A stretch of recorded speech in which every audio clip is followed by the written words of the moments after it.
Francis, ayer y hoy, aprendiendo del pasado, de Francis, ayer y hoy. Vamos a contarle una historia que, como todas las historias, tiene un nacimiento, un desarrollo y después cíclicamente uno se pregunta si tendrá el turno de su muerte o si efectivamente podrá sostenerse más allá de los vendavales. Cuando gobernaba Hipólito Yrigoyen, para que usted se ubique en el tiempo, no teníamos empresa comercial de aviación. Ya en las postrimerías, antes del golpe de Estado del 30, se produce la primera propuesta. En 1929 se crea Aeroposta, una empresa que volaba de Buenos Aires a Mendoza y de Buenos Aires a Posadas, capital de Misiones. En 1930 nace Lago, que eran líneas aéreas del sudoeste, y también otra empresa, LANE, líneas aéreas del noreste. Estas dos, en 1945, se fusionan y dan vida a LADE, líneas aéreas del Estado, 1945. Es decir, 16 años con 3 empresas de aviación. Se triplicaron los vuelos de la primera, pero evidentemente todavía estábamos en pañales. Era la Segunda Guerra Mundial. En 1946 llegan a la Argentina los primeros aviones DC-3 y nace con eso la primera línea intercontinental de nuestro país, que era FAMA, Flota Aérea Mercante, que volaba a países vecinos. Asume Perón, el gobierno de la Argentina, y en 1949, para ser más preciso, el 14 de mayo, firma un decreto fusionando a todas las empresas que había, que eran 3, y crea Aerolíneas Argentinas. Estamos hablando mayo de 1949. Se incorpora el avión DC-6, que es el primer avión que vuela a Europa. Pero antes de esto, como no teníamos un aeropuerto internacional como la gente, se construye Ezeiza. En aquella época era muy importante tener viento a favor, viento de cola, para los aterrizajes. Y Ezeiza se transforma en la primer pista en el mundo que tenía para todos los vientos. Es decir, se construyen distintas pistas transversales, cosa de que soplada como fuera el viento, se podía aterrizar y decolar. El Aeropuerto Internacional de Ezeiza, el Pistarini, se pone casi a la vanguardia mundial y empieza a desarrollarse Aerolíneas Argentinas, que en muy poco tiempo se iba a transformar en la quinta línea de bandera nacional, en este caso, la quinta línea mundial en la competencia internacional. Es decir, competíamos con Pan American, con empresas que ya no están, a nivel mundial. Y estábamos, al decir de los europeos, allá en el fondo, en el extremo sur. Para que ustedes tengan dimensión, después que Perón firma el decreto y crea Aerolíneas Argentinas, y con la incorporación de los primeros DC-6, viajaron al exterior 41.246 pasajeros. Y en el cabotaje, o sea, internamente, 294.711 pasajeros. Éramos la mitad de la población, menos de la mitad de la población que hoy tiene el país. A partir de allí, en 1950, comienza la era del jet. Y entonces Aerolíneas Argentinas vuela a los principales puntos de referencia de Europa.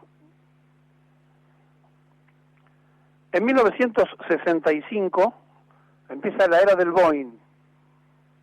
Y cuando regresa el peronismo en 1973, ya cuando Perón no estaba en vida y presidía la Argentina, la primera mujer, María Estela Martínez, hace el primer vuelo transpolar. Un vuelo que fue comentado en el mundo entero, porque saliendo de Buenos Aires a Sydney, se volaba por los polos, se ahorraban casi 12 horas del vuelo, se evitaban cargar combustible los aviones en Estados Unidos, y entonces a partir de allí, se imagina, de pulgar para abajo, porque se inventaba una nueva línea aérea que podía llegar a Japón, o sea, al Asia o cualquier lugar del Asia, o que podía llegar, como en este caso, a Sydney, Australia, pasando todo por los dos polos, el sur y el norte. Cruzar la Antártida, cruzar el otro polo y ahorrarse 12 horas. Eso lo hizo un avión de Aerolíneas Argentinas, se iniciaron los vuelos transpolares. El golpe, el maltrato, el mal manejo, y aquí un pedacito de protagonismo que le toca a este periodista, cuando haciendo un programa que se llamaba Argentina 2000, en los estudios de Radio Buenos Aires estaban los delegados de todos los gremios aeronáuticos, muy preocupados porque el gobierno de Alfonsín, a través de Terraño, iba a traer un proyecto de privatización de Aerolíneas Argentinas y entregárselo a una empresa holandesa. Eran horas previas, momentos previos a lo que iba a ser el comienzo fuerte de la campaña. Nosotros hacemos hablar a todos los dirigentes de los gremios que estaban en nuestros estudios, habla con ellos el candidato Carlos Menem, le asegura que si él gana las elecciones, Aerolíneas Argentinas no se iba a privatizar, aplausos, se saludan, se felicitan entre ellos los compañeros gremiales que estaban allí, y 2 meses después, un mes y medio después, viaja Menem a Europa, todavía no era presidente, y en Roma hace declaraciones de que Alitalia tenía intenciones de quedarse con Aerolíneas Argentinas. Y los delegados gremiales me llamaban a mí como si yo fuese el que tenía la respuesta para lo que ellos me preguntaban. Lo volvimos a ubicar a Menem un sábado, que era cuando iba al programa, y salió desde Roma para tratar de volver a explicarle a esos mismos dirigentes que le había dicho que no se iba a privatizar Aerolíneas, por qué había dicho lo que había dicho. Ya los rostros no eran iguales porque Menem hizo una especie de explicación dando vuelta, pero terminó diciendo que no se iba a privatizar. En ese tiempo, un peronista de siempre, que además le había tocado ser piloto en el regreso del charter de Perón y que había estado muy vinculado toda su vida al peronismo, compañero nuestro, el vicecomodoro Martorano, sonaba, porque así se lo había prometido Carlos Menem, para ser el responsable de Aerolíneas Argentinas. Cuando comienzan ya Menem presidente electo, cuando comienzan la distribución de cargos, me llama una persona y me pide si lo podía contener a Martorano. Entonces yo no entendía de qué me estaba hablando y me dice, sí, porque Martorano no va a ser presidente de Aerolíneas Argentinas y sabemos que el Tano se va a enojar mucho porque Menem se lo había prometido. ¿Vos le podés explicar? Lo invito a mi domicilio a comer un asado, tratando de suavizarlo a un hombre que era muy venal y que además muy decente, y que la palabra para él era la palabra. Y traté de hablarle, y allí aparece nombrado un señor que tenía que ver con el juego, y Menem lo hace presidente de Aerolíneas Argentinas. Y comienza otro dilema, que es el dilema de las privatizaciones, la ley Dromi, y de la revolución productiva y el salariazo. Menem, Duhalde escuchan al Sogaray y a Cavallo. La historia es conocida por todos, sabemos lo que ocurre con el transporte en general, ramal que para, ramal que se cierra de los ferrocarriles, etcétera, etcétera. Y entonces, cantando la marcha, lo que Perón había creado se entregó no a manos privadas, sino que se entregó la soberanía aérea argentina al Reino de España, porque se le entregó a la empresa estatal española, cuando en realidad, si se quería haber privatizado, había ofertas de empresas privadas. O sea, el Estado argentino le regaló al Estado español Aerolíneas Argentinas. Después que la vaciaron, que se quedaron con los motores, que se quedaron con los mejores aviones, que hicieron quedarse con los mostradores, los mejores mostradores que tenían Aerolíneas Argentinas en el mundo, Iberia, que también estaba en picada libre, que tenía sus problemas, se lo traslada al Grupo Marchand. Un grupo que tiene hasta el día de hoy a uno de sus fundadores preso, por delitos económicos en España. Y este grupo termina de dar el último cachetazo. Termina de empujar al funcionamiento de estas cosas, y pasa lo que conocemos hoy como un juicio en el CIADE, después que el Grupo Marshall le vende o le entrega a un fondo buitre para que nos haga el juicio. Pero antes quiero volver al vicecomodoro Martorano, porque lo recuerdo y me vienen muchas cosas a la cabeza. Él toma una decisión tremenda, se suicida, pero previamente mata a su mujer porque estaba enferma y no la quería dejar sola, porque no podía aguantar lo que se estaba haciendo en la época de Menem. Y se pegó un tiro. Y dejó en una boleta del Frente Voluntad Popular, que era una propuesta política que nosotros encabezábamos, la explicación de por qué lo hacía y un pedido de disculpas a Perón.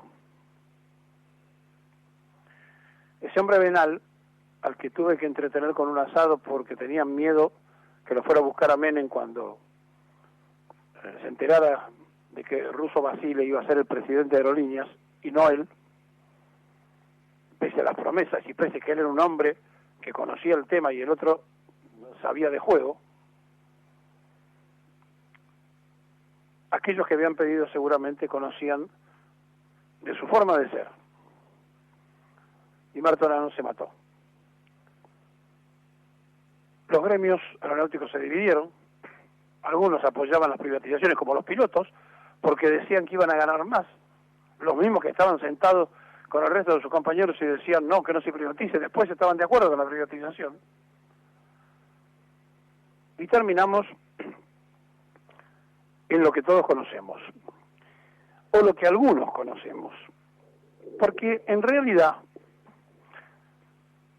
hay otro aspecto que es muy reciente y que la gente parece no tenerlo en claro. Un diputado de Cambiemos hizo público el decreto firmado en el año 2008 por el entonces jefe de gabinete de Cristina, firmaba la presidenta Cristina Fernández y Julio De Vido.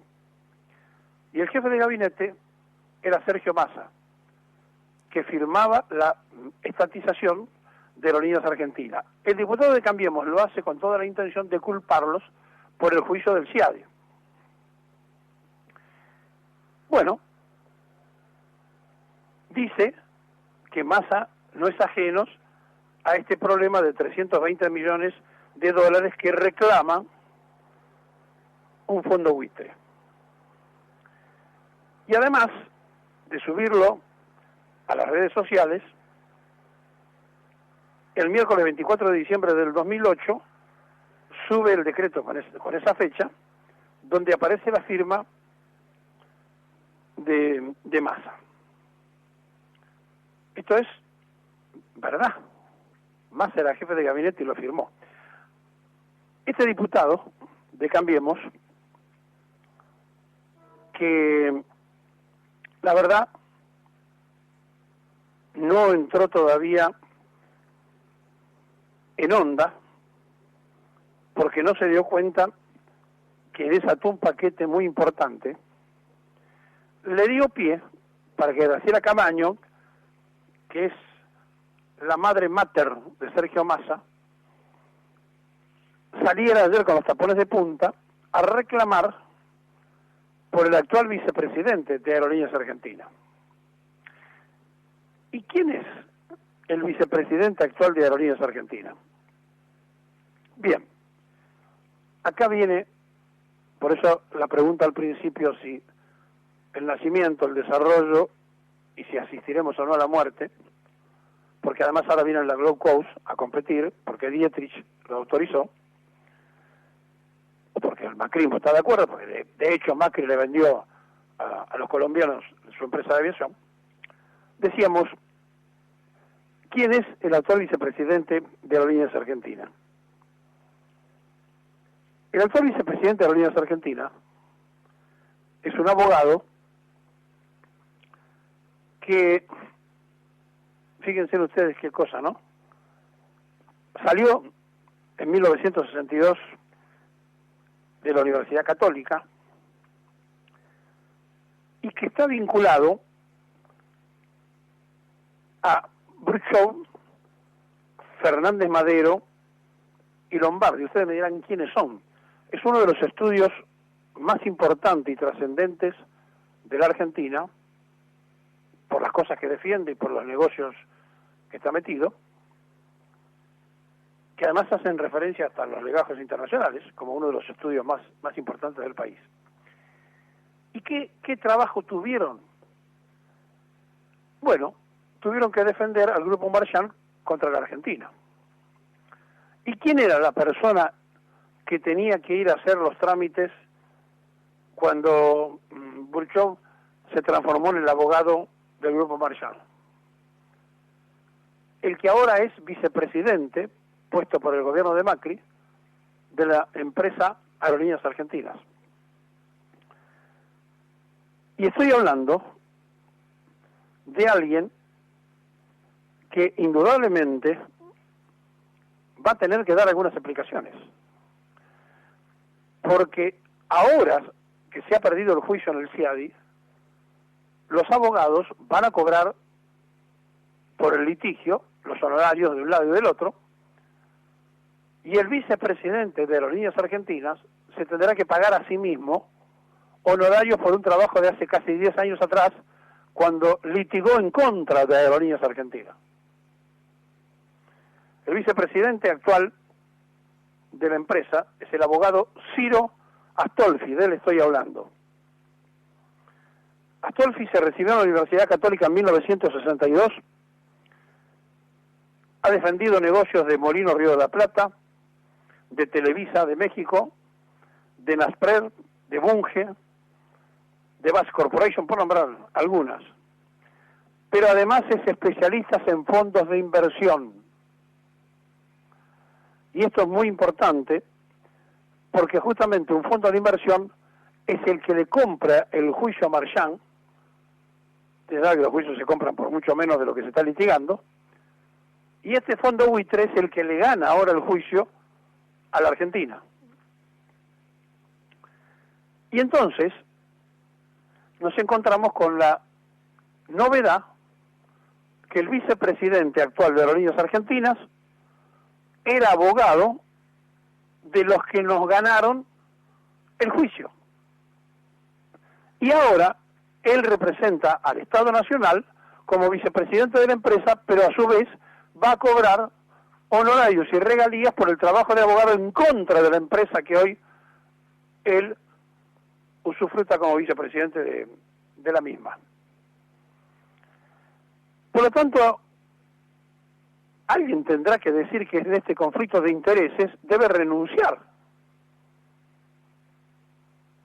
Porque no puede la geocracia seguir avanzando de esta magnitud y de esta manera, y muy libre de cuerpo salir un diputado de Cambiemos a decir porque Massa firmó el decreto de estatización, porque vamos a suponer que estuviera todo mal hecho. De última era para que el Estado argentino se quedara con su empresa. Esto, diputado de Cambiemos, es más grave, porque el vicepresidente actual de Aerolíneas Argentinas fue el que le ganó el juicio al Estado. Y va a cobrar del propio Estado argentino y de la propia empresa que hoy representa. Ciro Astolfi, el actual vicepresidente, tendrá entonces que explicar, porque Buchorf Capital Fondos fue el que ganó el juicio y él es experto en fondos de inversión. Y entonces, parado frente a las cosas que nos ocurren todos los días, las cosas que se esconden ante la campaña electoral, la que nos pasa permanentemente, Graciela Camaño dice lo que dijo porque se sintió tocado su candidato porque otro diputado había dicho lo que dijo. Pero si no, ni el diputado de Cambiemos ni la diputada del Frente País hubieran dicho nada y todo hubiera seguido por los carriles normales. Por lo tanto,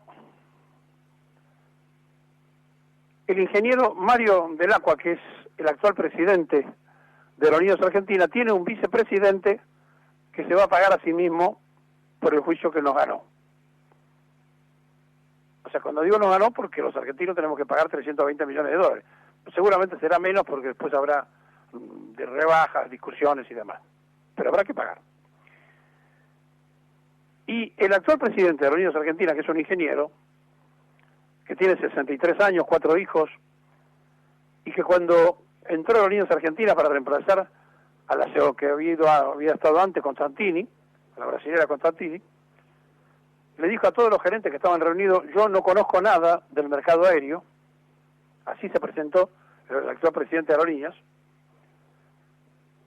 En 1979 trabajaba en Techín y evidentemente, como liceísta naval, porque es un egresado del Liceo Naval, tuvo la oportunidad de irse a estudiar al exterior, estudió en Harvard. Así que tenemos al ingeniero que dice, cuando se sienta en la presidencia, no saber nada del mercado aeronáutico, Mario Dell'Acqua, que alguien le debería decir en el Congreso: pídale la renuncia a su vicepresidente porque acaba de ganar un juicio y va a cobrar él por el juicio que ganó y se lo va a pagar él mismo.